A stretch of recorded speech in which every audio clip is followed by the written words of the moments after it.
Quelques clients en ordre dispersé, des bars qui n'ont pas tous réouvert, la place François 1er accuse le coup de l'après-confinement.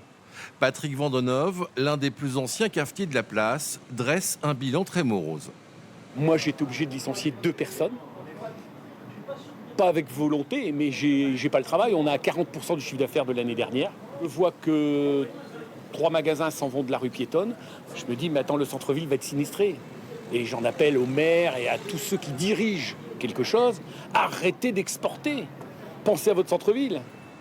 Soutenir le centre-ville, une urgence pour le commerce de détail qui a aussi souffert, avec des actions concrètes à mener pour les prochains élus. D'abord de l'écoute, parce qu'aujourd'hui il y a une vraie attente, une vraie demande de travailler conjointement avec la collectivité pour mettre en place des actions et dynamiser le centre-ville, que ce soit en termes d'urbanisme, donc de propreté, de décoration, d'animation de centre-ville. Et on attend aussi qu'il y ait une vraie prise de position pour soutenir les commerçants. Pas forcément uniquement avec de l'argent, c'est-à-dire on n'attend pas forcément des chèques, on attend surtout un accompagnement humain, matériel, technique pour essayer de redynamiser le commerce de centre-ville. Des demandes qui convergent avec certaines revendications des acteurs du tourisme à Cognac. Pour eux, la ville dispose d'un énorme potentiel dans ce domaine. Il manquerait seulement une politique volontariste pour passer à un niveau supérieur.